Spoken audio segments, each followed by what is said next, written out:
Welcome to the March 17th Board of Selectmen meeting at 7 o'clock. This meeting is being held at Hanson Town Hall. It is being recorded telephonically as well as through cable access.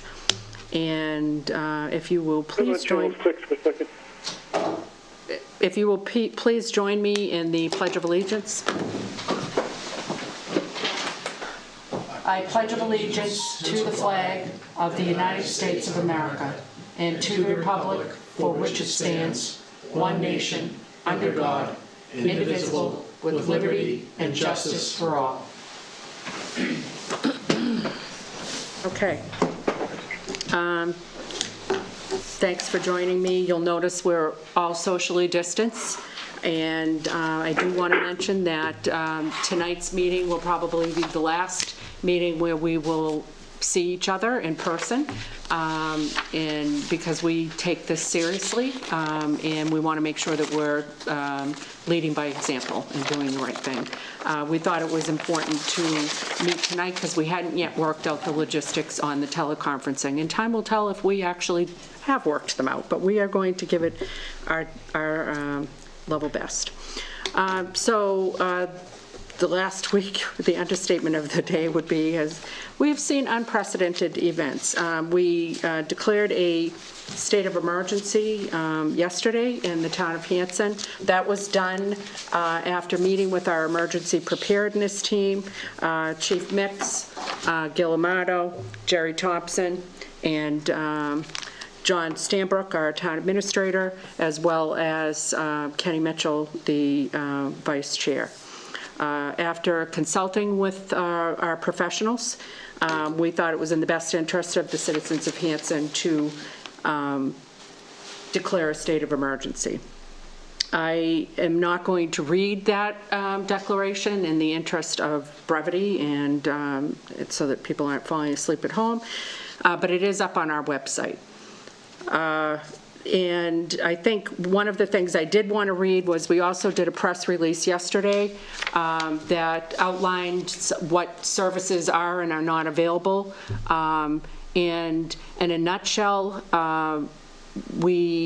this is, and I apologize in advance for repeating these buzz phrases that you're hearing over and over again, but to say this is an evolving situation, again, would be the understatement of the day. But in terms of Hanson, I just want to let you know we've got, and I feel this way every day, but in particular, I think people shine in moments like this, and you really see people's true colors, and we've got a truly dedicated group of employees here at Town Hall, at Fire, Police, Highway, Water. They're all stepping up. But what that means is we have a responsibility to make sure we're protecting their health.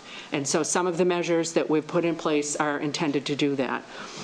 Specifically, we have closed to the public the Town Hall, Council on Aging, Town Library, and Town Schools. That was done by the superintendent who has jurisdiction over that. The one caveat to that is that the library has indicated that they are going to be offering takeout, if you will.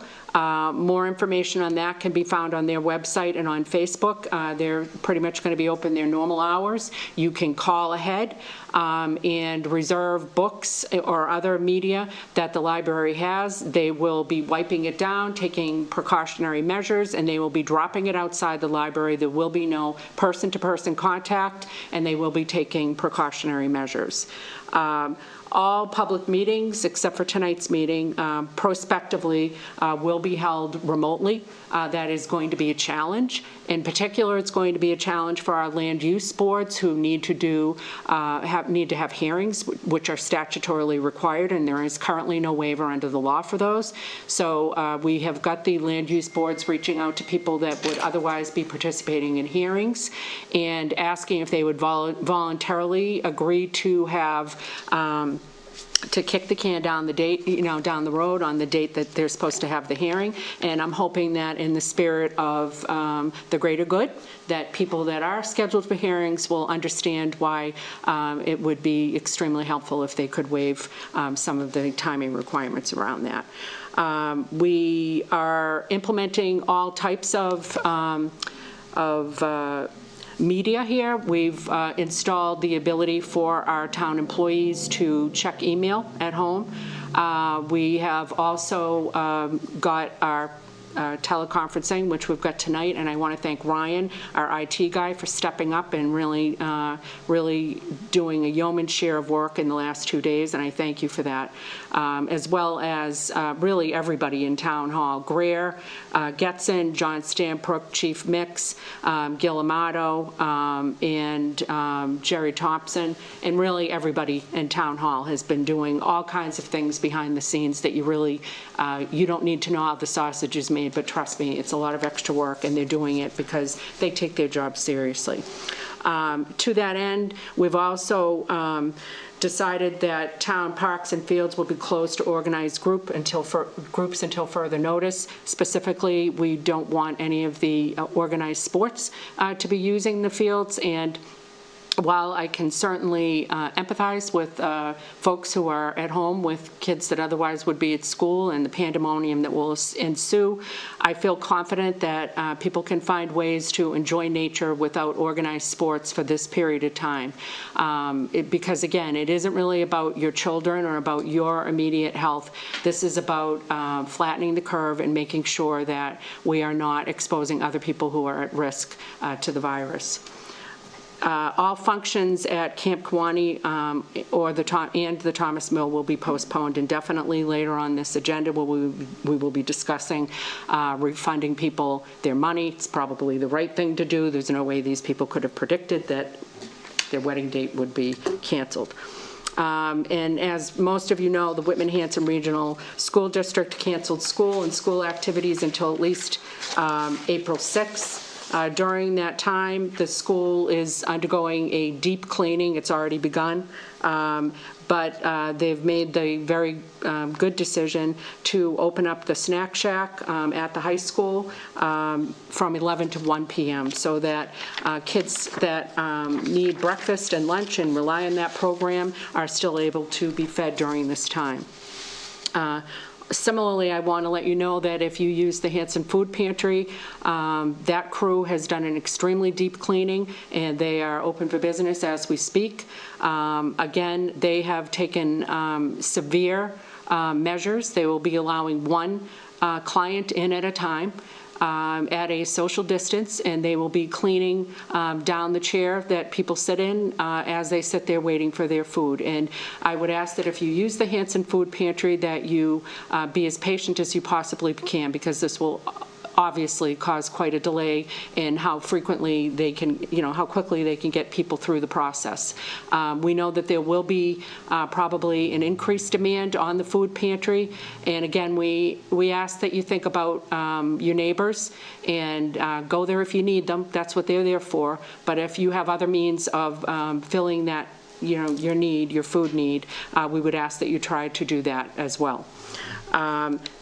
Similarly, the Meals on Wheels program for seniors will continue to be provided as needed. And Mary Collins at the Senior Center has organized that program and will continue to keep it working with her staff and some carefully vetted volunteers, again, implementing extreme sanitary measures. All police and fire services will continue as usual with the following exceptions. Chief Mix put out a notice today that, again, we're asking, please do not go to the fire or police station unless it's an emergency, and really would prefer that you call if you're able to do that.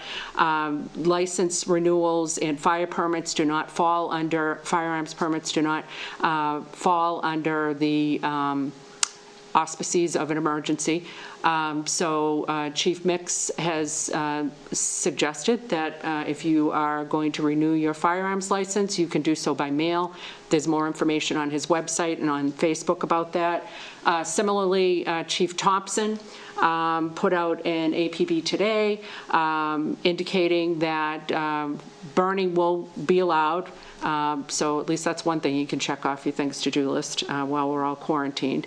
But that fire permits, you cannot come in and pay for them. We don't want to put the personnel at the fire station at risk, so we would ask that you, we're waiving that fee for now until we're through this. So, but you do need to call just like you would if you had purchased a fire permit, and check whether burning is being permitted that day. And that number is the 781-618-8888 after 10 in the morning.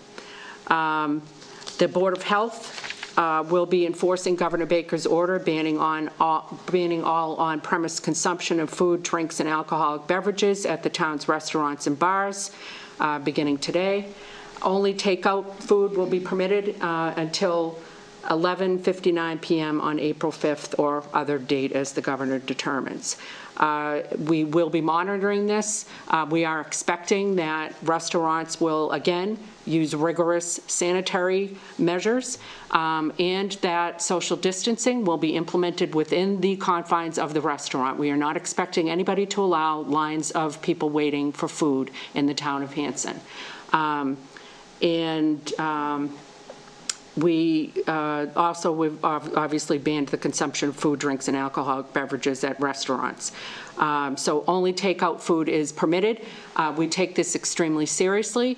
Any violators in the town will be subject to having their liquor license and/or their business license revoked. The police and Board of Health will be enforcing the social distancing on the takeout to help slow the spread of the virus. The good news is the transfer station will remain open at this time. So we've got, again, this is a fluid situation, evolving. We're trying to be responsible employers and responsible leaders. So we need to balance the needs of our employees and the needs of our citizens and making sure that we're reducing risk. You can check our town website. Also, we've been trying to post quite frequently about various updates, and we'll continue to do that as information becomes available. The Commonwealth set up a 211 number. I'm not sure if everybody's familiar with that. I have heard that there's quite lengthy wait times, but I've heard from a few folks that have called that they do actually call you back. It might be 1 a.m. in the morning, but they do get back to you. So I would urge you to check out the town website. We've got information on there. And again, each of the respective departments are posting as they can. I know the Board of Health has posted some things, police and fire have done similarly. So that's where we're at right now on our state of emergency. I think with that, if you don't mind, I don't know if Chief Mix, if you had anything that you wanted to update us on that we needed to be aware of. You've covered pretty much everything with the release that we did yesterday. The only thing police-wise we're having, we are on the calls with the Department of Public Health as well as the Board of Health is, and anything that MEMA is doing. We're putting out daily updates to the officers. If citizens seem to think that the officers are a little less friendly or they're not rolling down their windows, we have to stress that we're trying to do our best to make sure the officers stay safe as well. I hate to limit people coming to the police station, but again, unless they have to physically be there, we don't want them there. Mm-hmm. The only thing I'd add on the license to carry and the firearms identification cards, we have a process that via U.S. mail that we can process renewal licenses. Hopefully by the time the governor's ban is up, I will have another process to do new ones. Right now, we do not want to bring people into the station, so combine that with there's limited supplies across the state for personal protective equipment for first responders. We don't want to use it up on things like that. Prisoner-wise, we're going to be having great challenges as the court's not taking anybody. So you may see some shifts in personnel if we end up having to hold people in the lockups. And again, we just keep reminding people, try and stay in small groups. And if they have any questions or if they need anything, we're always there by phone, email, and we'll do the best we can for them. All right. Oh, we appreciate it, Chief. Thank you. Chief Thompson, did you have anything that you wanted to share with us? Thank you, Rada. No, I think you covered everything. I just wanted to point out the fact that for the fire personnel, we're following the protocols and guidelines that are always in place for us when it comes to infectious diseases and viruses. And we'll continue to work together with the Board of Health and the Police Department and the Town Administrator to keep each other updated the best we can without putting each other at risk for infection. Basically, we did take those measures to eliminate the risk to our employees as far as the burning permits, and I think that will go a long way. But basically, just to let everybody know, if they have any issues or concerns to call us, we're still there for 911. But the precautions that have been in place for a long time regarding this type of event have been in place for a while, and we will follow them when we respond. Okay, thank you, Chief Thompson. And again, we thank you guys in advance for everything that you're going to do and for everything you've done so far. Miss Arlene Diaz or Mr. Gil Amato, did you have anything from a Board of Health perspective that you would like to share with us? No, I don't. Well, when this started, the Board of Health was supposed to go out and enforce this. As far as the state of emergency responding, I went to each individual retail place, food service permits, and the liquor stores and everything, and gave them a copy of this governor's state of emergency and town state of emergency. We had an issue of sign sheet almost, and I've hit pretty much the last day and a half of this, pretty much everybody. A few of the restaurants are going to close. I've hit all the places as far as restaurants that serve liquor, informed that they can't serve liquor at the same time, and upon cheapness of the places I've gone to, haven't gone to. So even the private clubs, I've addressed it to them, finally get into them and said, hey, but it's going to take place, it's state emergency, and you get that and get involved. I've done probably 99.9% of all the places. Yesterday, today, and did, drove around today, making sure they follow the regulations. And everything seems to be pretty good. And they just got to keep up with it. Inform the chief what I see if something's wrong, or this guy will inform me what's wrong. But no, that's pretty much it as far as the state of emergency. There's probably 3 or 4 places I really haven't been to that aren't open. I've got a couple of restaurants that are just going to close. They're not going to bother. Okay. It's going to close. They inform them when they do close. They have to let us know when they're going to reopen again, because that involves another inspection. Yep. So we're doing that and participating in the calls. As it seems like right now, there have been no positives in the town of Hanson as of yet. It is ramping up. The call today said it's going to go. There's no question about it. And it's going to hit every place. Everybody should be hit. And the biggest caution to do is, social distancing, hand washing, and touching. Don't touch your face, wash your hands, don't touch your face, and it's very preventive that way. And it's showing the social distancing is really helping out dramatically. So I think that's quite a bit. And I think I feel the business in Hanson will comply, and especially the ones that do serve liquor, they know they have to comply, and we'll just stay on it. And people understood, the restaurants that you visited, that they needed to make sure that customers were social distancing while they're waiting for their food? Yes. Okay. Yeah, it's right in that letter with the state of emergency too. So. Okay. All right, great, thank you. And so you guys are staying on top of this. You'll continue to communicate with all of us as you have been. There's been excellent communication amongst all the stakeholders, and I'm confident that that will continue. Kenny, Jim, Wes, did you have anything that you wanted to mention?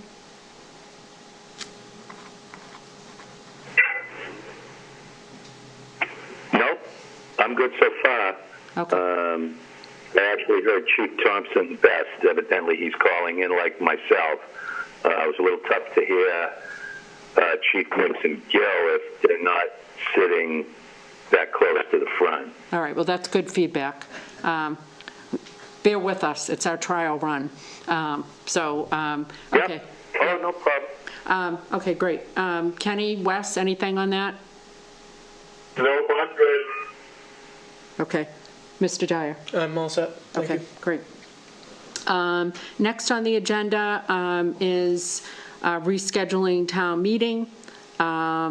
It's fairly clear that we're not going to be able to, even if we were able to wave a magic wand and this all went away by mid-May, we would not be prepared with all of our articles and the like. And so I think out of an abundance of caution, we'd like to postpone town meeting. That said, there's pending, I think there's a pending, the governor is potentially going to sign something giving us past June 30th. Mr. Talaman, you're on the line. What do we have in the way of latitude in terms of postponing town meeting? So you have two tools right now.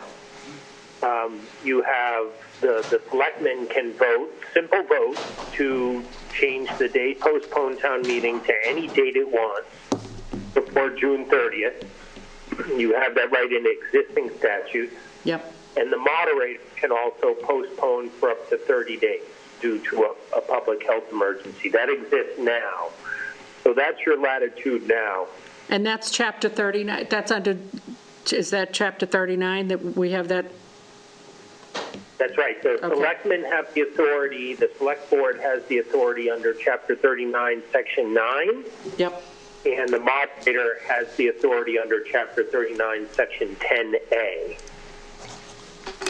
Okay, and so obviously to the extent that if we were to vote tonight to postpone it until, and again, the date would have to be June, prior to June 30th, if we were to vote tonight to postpone it to, say, June 15th, and then the governor were subsequently to sign something saying that there was even more latitude, we could always revisit that vote, correct? Right. So I think that the issue with the governor's bill, as I see it right now, isn't so much the authority to postpone beyond June 30th, which is nice latitude. It's the ramifications to the budget. Yes. If you do that. Yep. Because not adopting only a 1/12 budget, as the governor has suggested, may be possible, would put you a little bit behind the 8 ball if you have increasing costs as of July 1st. So there's a cautionary tale there to going beyond June 30th. I think the reason the governor's bill has been held up a little bit is towns and other people are raising just those types of concerns as to the fact that it's a good start, but we need more than that if we're going to go beyond that July 1st timeline.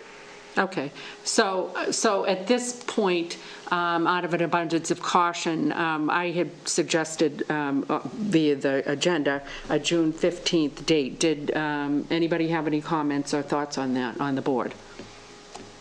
Mr. Dyer? No? Okay. I'll make a motion. Okay. Anybody want to second that motion? I'll second it. And so, Jim, was that you? Yes. Okay. Okay. And I'm going to take a vote, but it has to be by roll call because of the telephonic, the way that we're meeting right now.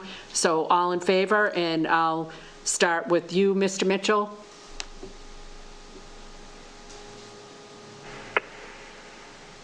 If you're in favor of changing the date to June 15th, the motion has been made and seconded. Could you say aye, Mr. Mitchell?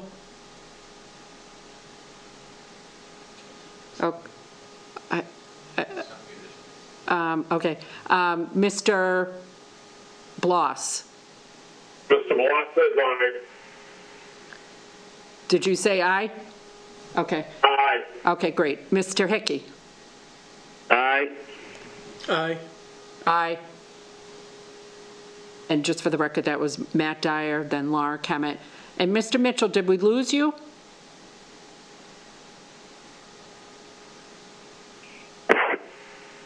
Okay. Is that a no? I don't know. Mr. Mitchell, are you voting no? Which is certainly your prerogative. If so, just say nay. Okay, something weird is going on with Mr. Mitchell. Greer, do you have any way to try to reach him while we're doing this? I'm on it right now. Okay, we can continue because the vote carries anyway, but, you know, I certainly want him to participate. You can, circle back. Okay. All right, that brings us to item 4A. Consider right of first refusal on 902 Main Street. Mr. Stanbrook, could you lay this up for us? Okay, so this is 902 Main Street, Unit 39 in Dunham Farm, and the town has the right to a first refusal on any sale of the affordable housing that is contained in Dunham Farm. So they're getting ready to sell this property, and we have the right to buy it, and we have the right to purchase it before it's sold at market value. And, John, this is Wes. I can't hear you. okay, You're gonna, you know what, I'm gonna, His microphone? is that? no, I think you have to be get over close next to the phone. Okay. So, because we have to social distance, I'm gonna move over there, and then when you're done, you can let me know.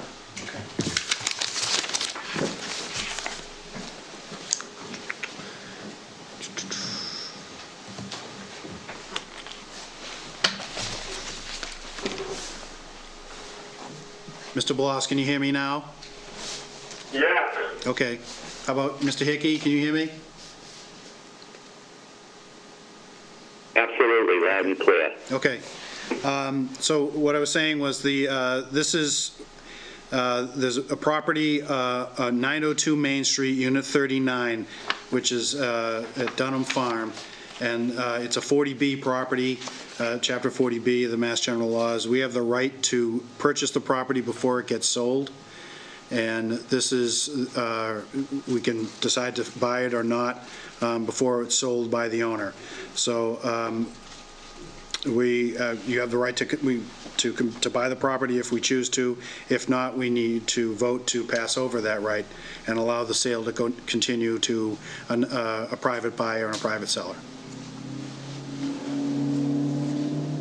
Okay. Did anybody have any questions? I don't know if you can hear Chairman Kemet right now, but does anyone have any questions on the phone? No questions. We've been through this before. Okay. Yeah, okay. I have a question. Oh, you have a question? Okay. All right, great. Okay, So it's then I will 39, I'm sorry, it's 39 and 40. Is that going to be your question?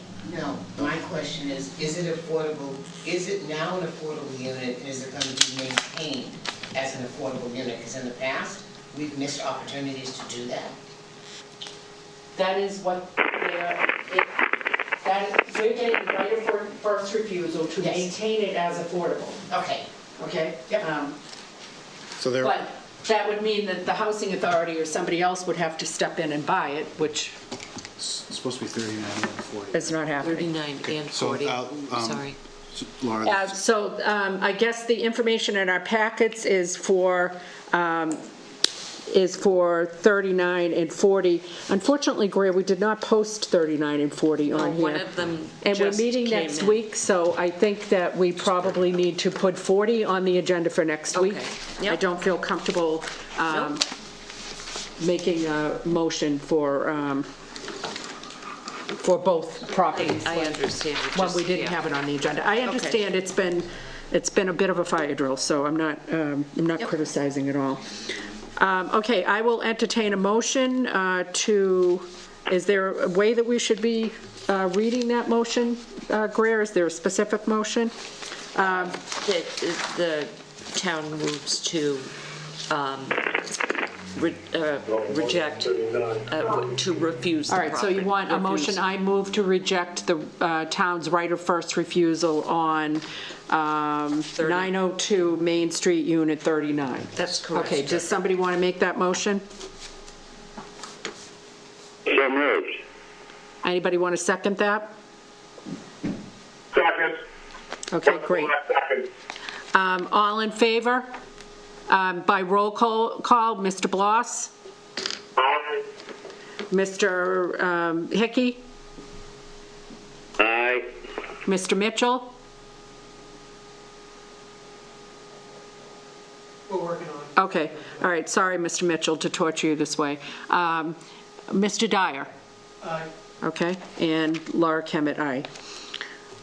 Okay, approved donation of 8 high-five vests from Sullivan, Inc. I will entertain a motion. So moved. Okay, I'll second. Okay, great. All in favor? Mr. Bloss? Aye. Mr. Hickey? Aye. Mr. Mitchell? Aye. All right, we love it. Thanks, Matt. Mr. Dyer? Aye. And Laura Kemet, aye. Okay, good work, Matt, thank you. Accept February 2020 donations. I will entertain a motion. So moved. Second. Okay, I love it. Okay, all in favor by roll call, Mr. Bloss, Aye. Mr. Hickey, Aye. Mr. Mitchell, Aye. Mr. Dyer, Aye. and Laura Kemet, aye. Okay, great. Accept donation of 200th anniversary banner from Webster Printing with extreme gratitude. That wasn't on there as the motion, I'm just adding that, ad-libbing. moved. Okay. And second? Okay, great. All in favor, Mr. Bloss, Aye. Mr. Hickey, Aye. Mr. Mitchell, Aye. Mr. Dyer, Aye. and Laura Kemet, aye. Okay, approve April 25th Green Hanson Annual Cleanup, Green Up Day from 8:30 to 12:30. Obviously, I think with the proviso that all is back to normal by that date. Would have to make it contingent upon, the governor's order on groups of people getting together being, expiring. So with that, I will entertain a motion. So moved. Anybody want? Second. Okay, great. All in favor? Mr. Bloss? Aye. Mr. Mitchell? Aye. Mr. Hickey? Aye. Mr. Dyer? Aye. And, did you get closer to me? Because we're supposed to be social distancing. You're one chair over. I tried not to touch I just anything noticed over you were there. kinda If close to me. you saw, I was Okay. talking on the phone like this, so. Okay, and Laura? Social distance, Aye. Matthew. Exactly. Okay, and next up is refunds for Camp Kiwanee events. I do not have the dollar amounts for this, but what time frame, Blair, did we tell the Billy Boyle that as part of this emergency order? Right now through April, all events through April. Through the month of April? Okay. Yes. March and April, I assume? Yes, Yeah, correct. okay. And I have some insight. It's one Okay. wedding, wedding shower, and then just a few social events. All right, so we're not talking big money events here? We're just, other than Yeah. that one wedding. Okay, all right. So did you guys hear, Matt? We're just talking about a couple, really, it's not huge wedding money. It's one wedding, a couple social events, and a baby shower or something. So I will, my thought process is this is through no fault of these people that we're closing down a town building where they chose to have their function. And even though I feel queasy always about doing anything that's going to cause any more hardship up at Camp Kiwanee, I feel as though we really just have to do the right thing here. So I will entertain a motion to refund anybody who has booked an event from the moment that we put this order into effect through the end of April, and obviously we'll revisit it if this continues past then. I will entertain a motion. So moved. So moved. Can I get a second? Second. Kenny, did you say second? Yes, we'll second. Okay. Yes. Okay. Second. Okay. All in favor? Mr. Bloss? Aye. Mr. Hickey? Aye. Mr. Mitchell? Aye. Mr. Dyer? Aye. And Laura Kemet, aye. Okay, great. School budget assessment issues. Despite the issues that we're dealing with now, we've got the ever-present issue looming over our heads of the school assessment and budget issue. And, you know, this does have the potential to change in terms of deadlines and what have you, as some of these hard and fast budget deadlines are fast approaching and we're in the middle of the pandemic. That said, we still need to probably start moving on having conversations about the regional agreement and the like. And I think that's, oh, I'm sorry, I jumped ahead to the appointment to the Regional Agreement Committee. As far as where we're at for the school budget and assessment issues, Mr. Stanbrook, I think we're still refining our numbers. Yes. And is there anything that you feel that you need to tell this board at this time about that? Nothing since last Thursday's meeting. Okay. And I know you spoke to Mr. Evans, Mr. Dyer, and what we had asked was that there was a proposal on the table that I'm not at liberty to disclose until a vote has been taken by the Board of Selectmen in Whitman. But it would be, as I mentioned at last week's school committee meeting, it seems like it was a month ago, but it was last week, that would be an olive branch. It does not solve the issue, it does not make the issue go away, and you know, it doesn't turn the clock back a year ago when you know, we were doing the per pupil method. But it is an olive branch. We have asked the selectmen, Randy Lamartina and Justin Evans, to work with their town administrator and make sure that the proposal on the table has been blessed by their council, so that if we are going to negotiate in good faith with that as one of the bargaining chips that Whitman is using, that we know that we won't up the road here, well, we wanted to do that, but it's not legal. And I'm not suggesting that they want to do that, but I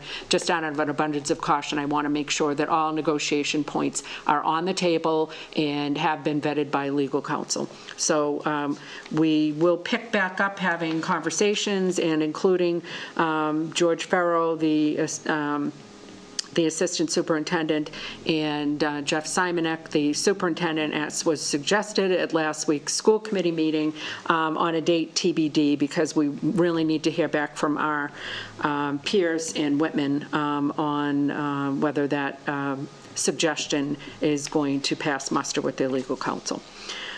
So that said, we are on to appointments and resignations. Animal Control Officer Mary Drake, for a term to expire 9/30/2020.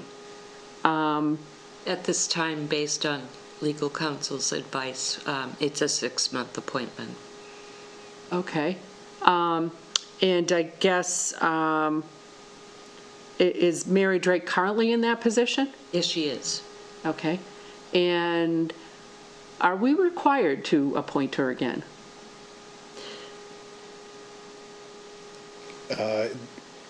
Town council said that we should appoint her for, A 6-month period. well, I'm thinking of a 6-month period because we're going to be looking into regionalizing with other towns and getting a full-time Okay, so sharing. Mr. Stanbrook was just saying, which you guys on the phone wouldn't be able to hear, the reason that the 6 months is on the table for Mary Drake is that we're in the process of looking at regionalizing this particular position, and that would give him sufficient time to make a determination about whether that's in the best interest of the town, and likely lay the foundation for doing that. Did I adequately express what you Yes. said? Okay, great. So I want, yes, Mr. Hickey. And is Mary good with this? Well, I hesitated to ask it that way, because then that becomes a hearing on her performance, which you then have to give a person notice that you're doing a performance review and a hearing, and then she has a right to have representation, and we get into a whole litany of things that we are not prepared to address this evening. So I can't answer, I'm not at liberty to answer that question, but it's a valid question. So, Well, I mean, yeah, Mary's been through this before. How long is her term usually? It's usually a year. it's usually a year.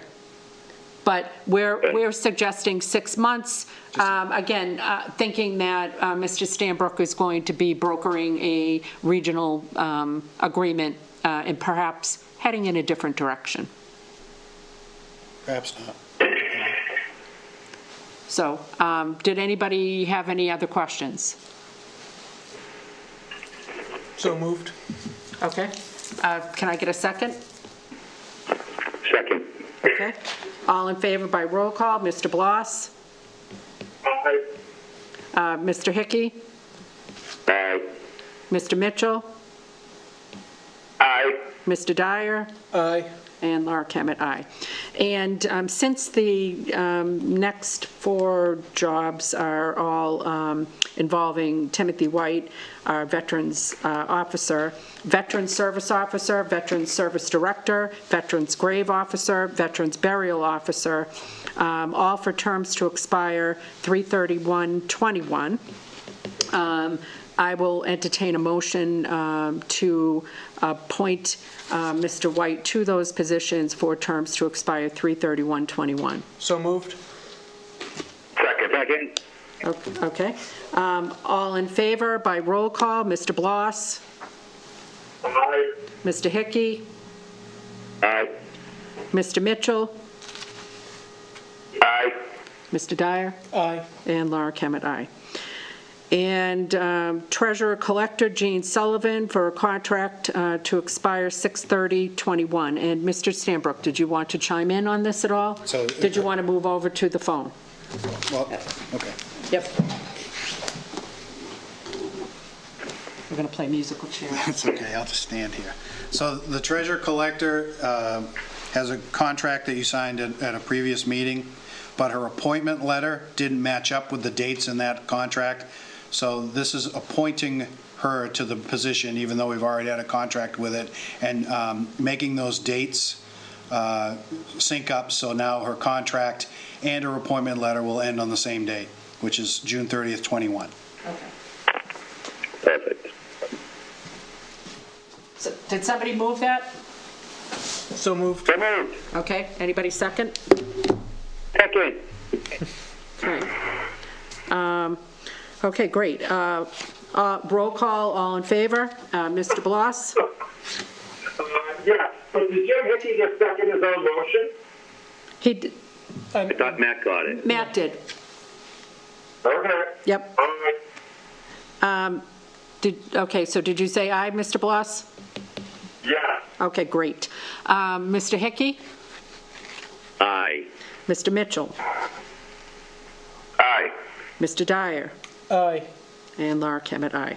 Okay, great. And I might add, Gene does a great job, but I might add, we are so lucky to have Mr. White. He really does an amazing job and continues to do an amazing job. And in the midst of this, he's been reaching out to all of the veterans to see what additional services they might need while we're dealing with the coronavirus. So that's just the type of guy that he is.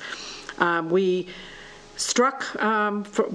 have got on here appointment to the Regional Agreement Committee, and I believe we have 2 people that have applied, Greer? Is that correct? That is correct. One is Bruce Young, and the other is Marilyn Weber. All And right, I so believe Marilyn you have Weber and Bruce applications. Young have Yes. applied? And is that in our packets? It is. Okay. And we've got, okay, so we've got 2 candidates, and I think what we would typically do if they were here in person is we would ask each one of them to tell us a bit about themselves and why they would like to be on the Regional Agreement Committee. And they are both on the phone, so we are going to do that, but we are going to do it virtually. So we would start with Mr. Young. Can you hear us? And if so, could you queue up your interest in the Regional Agreement Committee and what you hope to bring to it, and why you think you'd be a good candidate for this?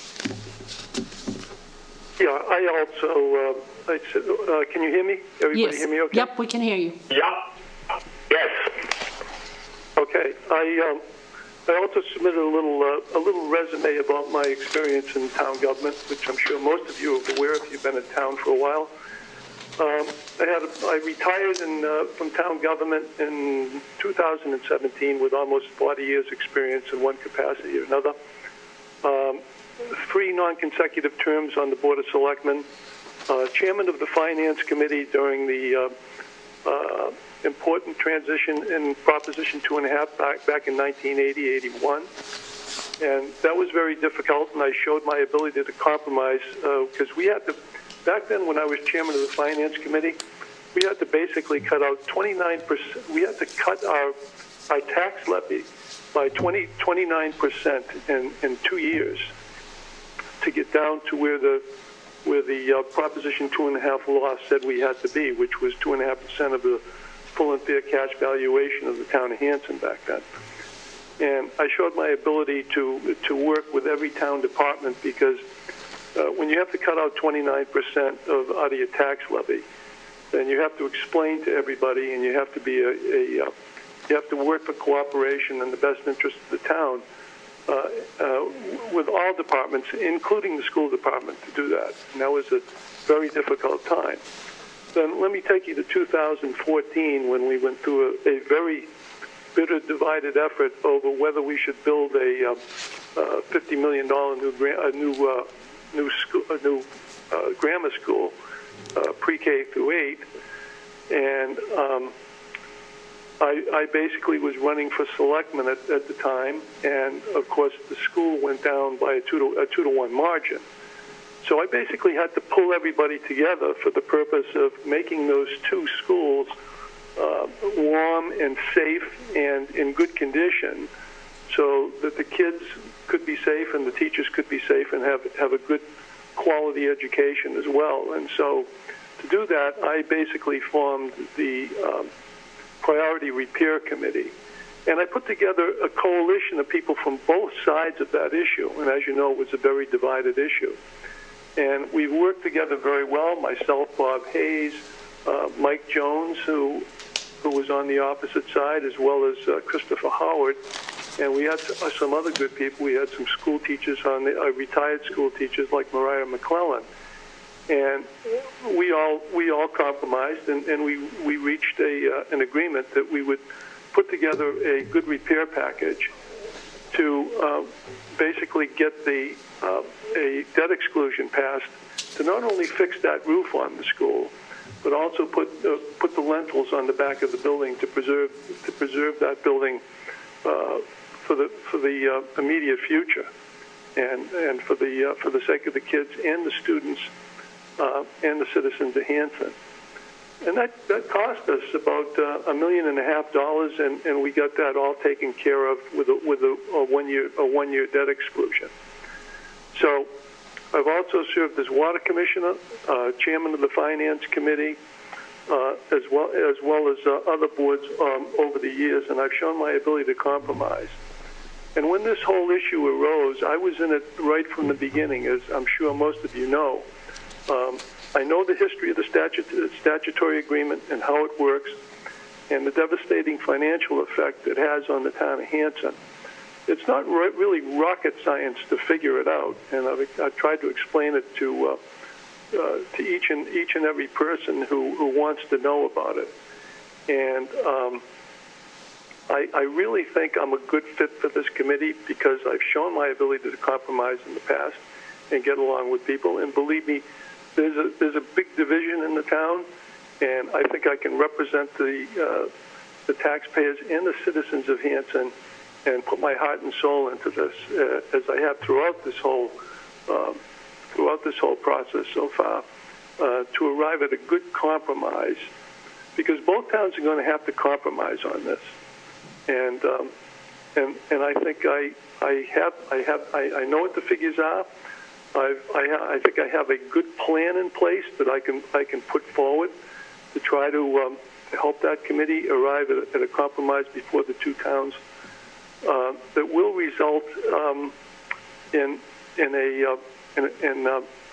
not so, because right now we're looking at probably a difference of about $1.2 million between the 2 towns, and I think if we got together, both of us are going to have to take a little bit of the poison on this, because I think, as you know, you're not going to change the way that the state regs are, nor are you going to change the state law. So you have to come to some kind of a compromise, and I think I'm the guy that can help you do it. Okay. Did anybody have any questions for Mr. Young?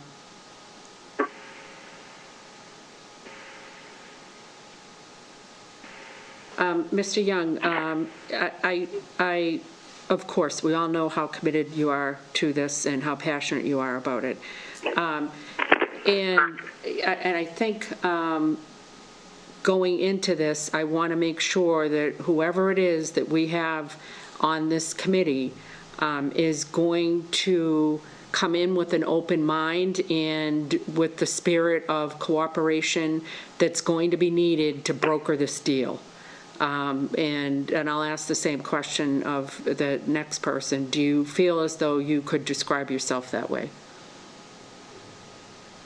Yes, I think I basically just did, because I don't think you can take a hard line on this and say it's because Hanson's best way to go is the agreement method, and we're not budging from that. That's not going to go anywhere. Okay, I'm basically a realist, and I basically know that. Okay. So we're going to have to really tighten our belts and take a little bit of the poison on this, which means hopefully instead of $1.2 million a year, and as you know, that could expand based on how far apart the demographics of both towns continue to get. Yep. And that could get even worse. But I think if we reach a reasonable compromise and Whitman can get off their high horse and get off their stand and say it's statutory or nothing, they're going to have to do that, because I really want to preserve the 60-year partnership that we've had both from a financial and educational standpoint. Yeah. And I think that's the only way we can do it and keep things moving forward, so you don't have this division and this tug of war between the statutory and the agreement method year after year after year. Okay, thank you. I appreciate that. Okay, if nobody has any questions for Mr. Young, Ms. Weber, are you on? Yes, can you hear me? Yep, you're coming in a little funky, but it could just be, I don't know, me right now. Can you tell us a little bit about yourself and what your background is, and why you'd like to be part of this Regional School Agreement Committee? Surely. I've been a citizen of the town of Hanson for over 40 years. I have 2 grown children who have gone through the Hanson Public Schools and Whitman Hanson Regional High School graduates. I have worked in the education field. I'm now retired for the last 6.5 years. I was an elementary teacher and reading specialist. I've been coordinator. I was a principal. And I'd say with my principal background, I'm certainly ready to lend a hand with any of the negotiating that might have to happen. I've been involved with budgets, and I consider myself a very calm and cool negotiator.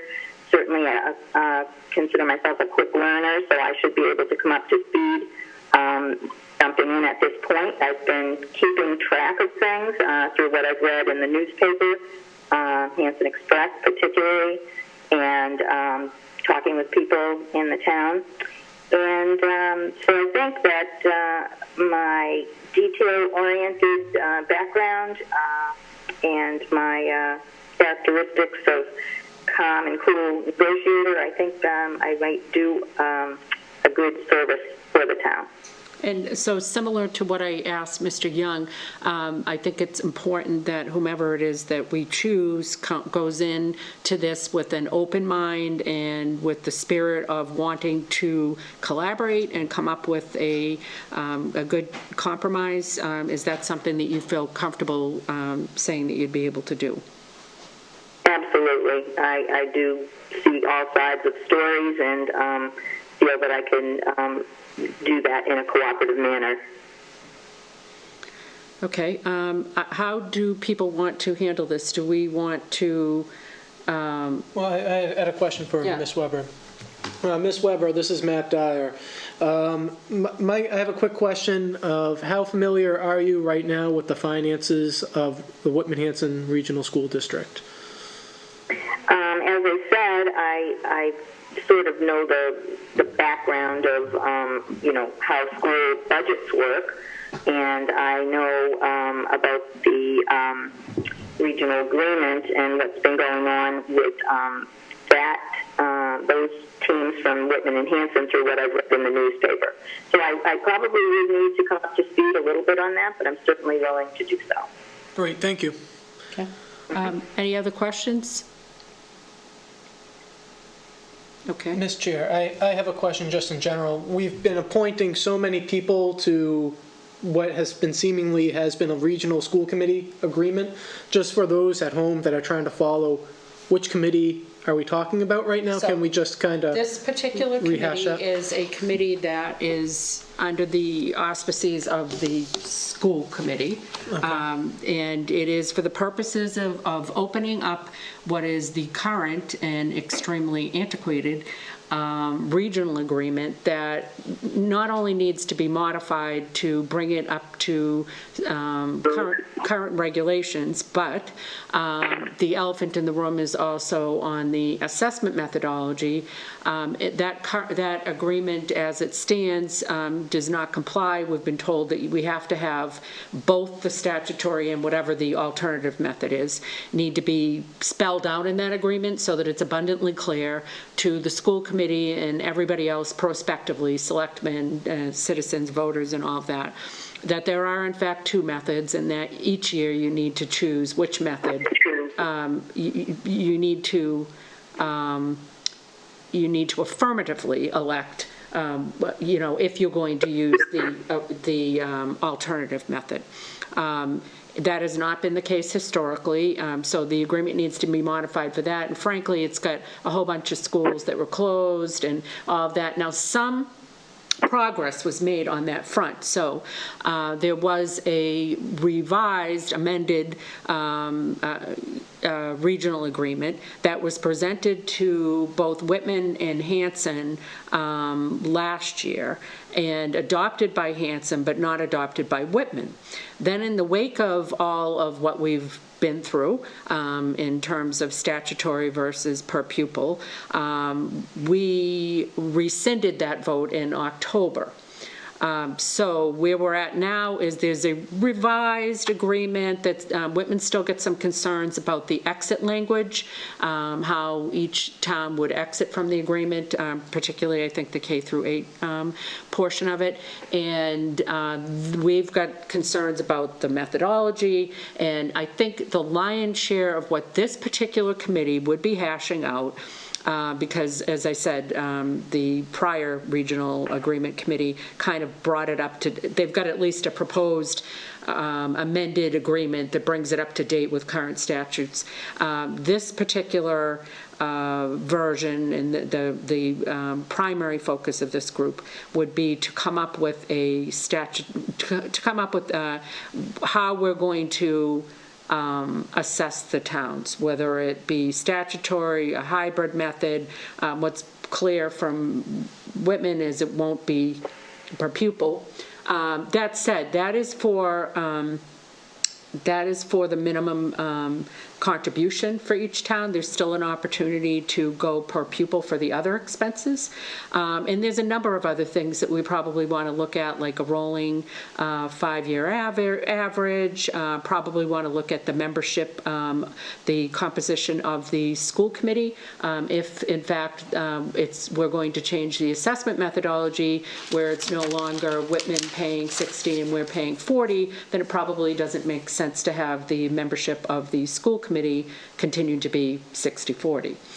So I know that's a long-winded explanation, but those are the issues that we would be looking at. So I don't know that you know, I think what the skills we need to have are diplomacy, understanding of the regional agreement, understanding of the impact that each choice would have, and I think those are things that are going to be presented as they start negotiating. So for instance, if they say, oh, you know, we want to move to statutory over a 3-year period, I think numbers would be presented. People would be clearly demonstrated to them what the impact of that decision would be versus a hybrid method versus something else. To be fair, I know that there has been some that have been advocating for a hybrid method. I have not heard anybody from Whitman express that that is anything that they would like to do. But that said, if we put an alternative method in there, like a hybrid method, it's possible that we would be right back where we are this year, where we get somebody voting statutory, then we get to the super town meeting and all of that. So you've got that possibility, but that's a long-winded explanation, but that's what we're talking about. Did anybody else, Kenny or Wes or Jim, did you guys have any questions or comments? Are we ready to make a motion? Can I make a suggestion on how you should do this? Yeah, sure. Could I make a suggestion so that you can take a vote and really not have anybody vote against anybody? You should take a roll call just as to who that particular person wants to vote for. That way nobody has to vote against anybody. Okay. Yes, that works for me. Mr. Stanbrook, is that, I've never taken a vote like that. Do we have Jay? Oh, Jay. Yeah, Jay, thoughts? Don't think so, but. That's almost like taking a... Bruce, I'm sorry, I'm just asking Mr. Talaman, our counsel, if that's appropriate. Is he still on, right? Mr. Talaman?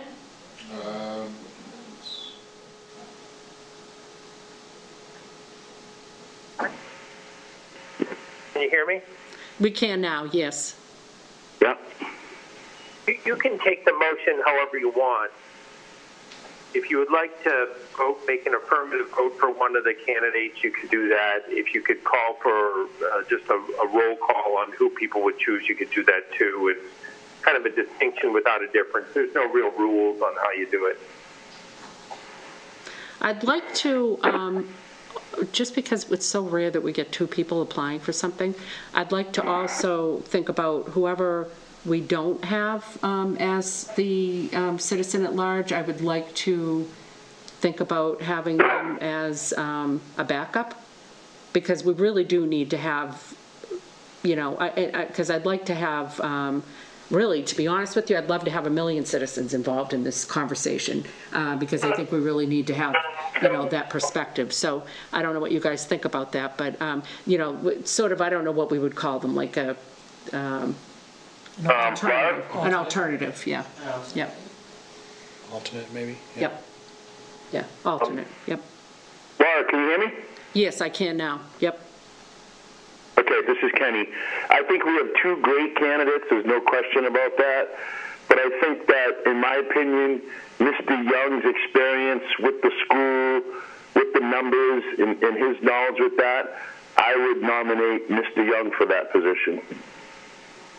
I'll second. Mr. Black, second that. Matt already seconded it. Oh, there you go. Okay, so all in favor? By roll call, I'm sorry. Mr. Bloss? Mr. Block says aye, and thank you very much to Mrs. Weber. Mr. Hickey? Aye, and I want to thank them both for putting in an application. And Mr. Mitchell? Aye, and I honestly have to say this is one of the toughest appointments I've had to make, because both, you know, individuals were great. So, Ms. Weber, thank you very much, and I really appreciate it. And Mr. Dyer? Aye. And Ms. Weber, would somebody possibly make a motion to appoint Ms. Weber as the alternate? So moved. Second. Okay, a roll call. Mr. Bloss? Aye. Mr. Hickey? Aye. Mr. Mitchell? Aye. Mr. Dyer? Aye. And Laura Kemet, aye. Okay, we thank you both. Really appreciate people stepping up, and Ms. Weber, we appreciate it and hope that you're willing to serve as an alternate, since we just appointed you as one and we didn't ask. But, Sorry, say one more thing. yes, We have a position that's going to be open for a school committee. yes. So I would encourage Ms. Weber to take out papers and maybe possibly get on the school committee. I know that's a long shot, but she sounds like, with her knowledge and expertise, that she would be wonderful. Right. Just throwing it out there. I don't think it's a long shot. Ms. Weber, I don't want to speak for you, but I think you were potentially dipping your toes in the water. And I'm hoping that, that you decide to wade fully into the water on that, because we really do, as far as I know, nobody has taken out papers for that position, and it would be a real shame for us to have a vacancy on the school committee. It's an extremely important committee, and at no time has it even been more important than it is right now. Have those dates been changed? Okay, well, I thank you. I'll certainly think about that. Okay. I guess I have a few days yet before the papers need to be in. Yeah, and I just got asked here whether those dates have been changed, and they have not yet been changed. I don't know. Mr. Talman, did you have thoughts on whether those dates will be changed in terms of nomination papers being due and elections and all of that? I know you gave a brief update on the call that I was on today, but do you mind just kind of sharing that here? Yeah, so can everyone hear me? Yes. Yeah, so we don't know yet what's going to happen with elections. Right now, there is no, short of going to court and changing your elections or seeking a bill of the governor. We don't know. There's a bill floating around that was introduced by the Elections Division to try and give some relief. If, in fact, it gives relief and allows the date to change, then it's likely to have when your nomination papers are due will probably follow that date to a certain degree, but it may depend upon whether or not where you are in the system. If you've already done some work towards submitting and taking out papers, that may affect that timeline. We'll just have to wait and see. Okay, I mean, our deadline is the 27th, so we don't really have a huge amount of time for us to make that decision. I did reach out to Representative Cutler today because I know he filed something for Duxbury, asking, I believe, the court to grant them an extension on that, but I don't know where that is. I don't know where it is. Did you guys want to think about asking Representative Cutler to change the due date for our nomination papers by filing something with the court? I think that'd be great. Okay. Well, Cutler wouldn't be filing anything with the court. You I'm would sorry, have to do I'm that on filing. your own. I meant filing Cutler may legislation. be Yeah, filing legislation. Cutler I'm may sorry. be able to assist with getting a governor's bill through, but he couldn't do something with the court. I meant legislation. I'm sorry. Right. Well, would you be filing something with the court if we took a vote on that? If you wanted us to pursue something in court, we could do that. Okay, I will entertain a motion. So moved. Anybody want to second that?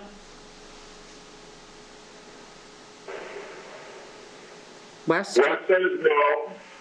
You don't want to change the due date for the nomination papers or for the election? Both. Okay, so you want to stick with the election date of May 16th? Yes. Okay.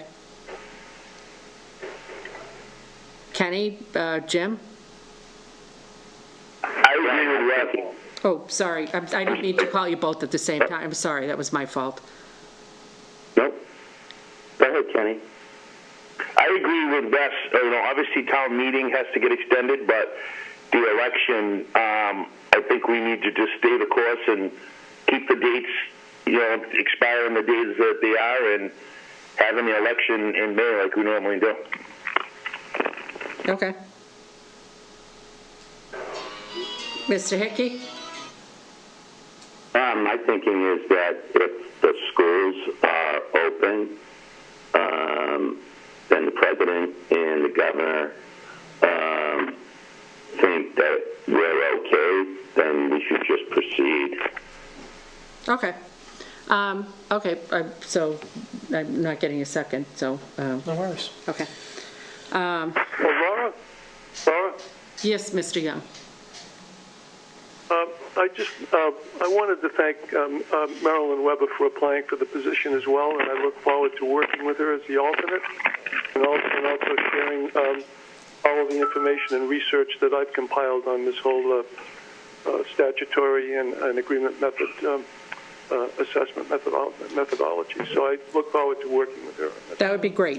Through you, Mr. Chair, Greer, would you be able to just do an introduction email to both Bruce Young and Marilyn, just so they have each other's contact information? Absolutely. Okay, great, good idea, Matt. Okay, let's see, we are just, old business, because we're bypassing the liquor licenses for the obvious reason that Camp Kawani will not be open for a while, and so many of the things that we were going to be voting on will not be happening. So that brings us to old business, and that brings us to execute the limited extension and amendment to the New Bedford Waste Services Agreement to expire 6/2020. And my understanding, Mr. Stanbrook, is that you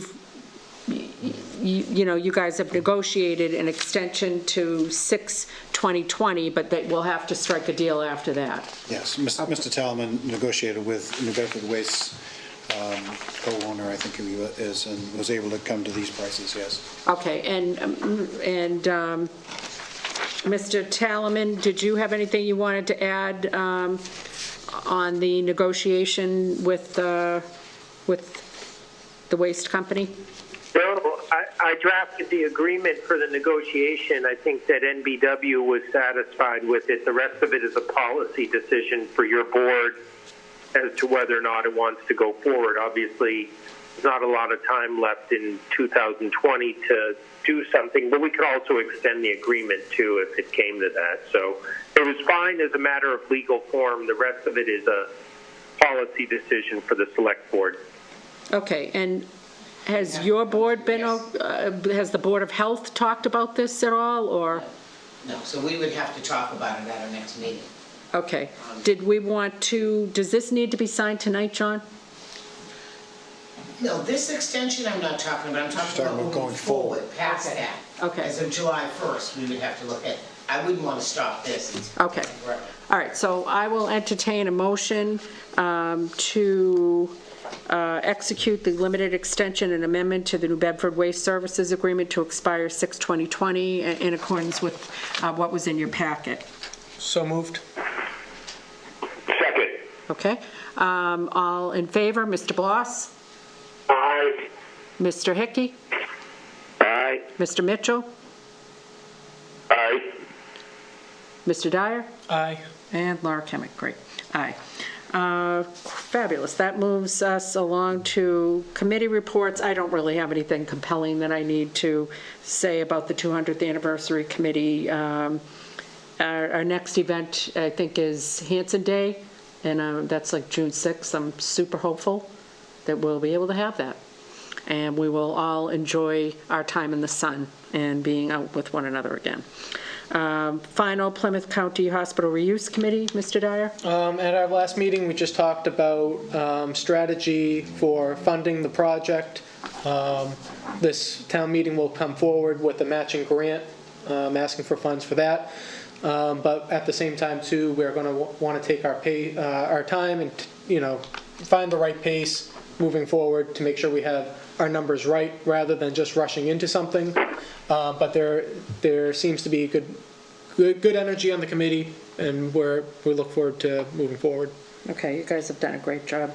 McQuon School Reuse Committee, there's really not much to discuss. We do have Keller Williams wanting to meet with us, but obviously we had a few other things going on in the last week, so we'll probably pick that up in the next week or two and have a teleconference with them to find out where they're at and what their next steps are.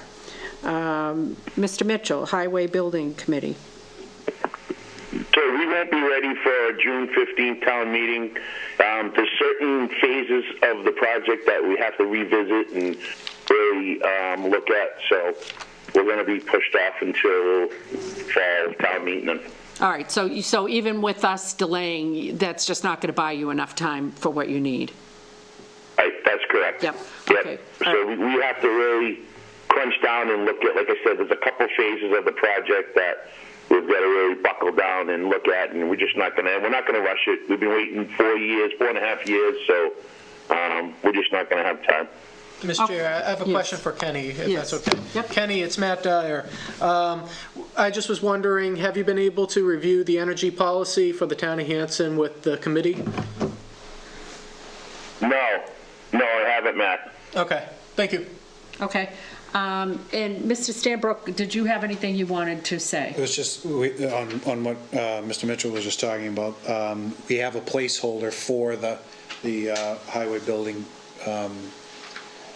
article on the. Robert, we can't hear him. Okay, he's saying you've got a placeholder on the warrant article for the highway, so are you saying we should strike that, Kenny? Yes. Yes, okay. All right, great. If nobody has anything else, I will entertain a motion to adjourn. So moved. Second. Okay, roll call, Mr. Bloss? Yes. Mr. Aye. Hick, okay. Aye. Mr. Hickey? Aye. Okay, Mr. Mitchell? Aye. Mr. Dyer? Aye. And Laura Kemet, aye. All right, thank you very much, and everybody stay safe.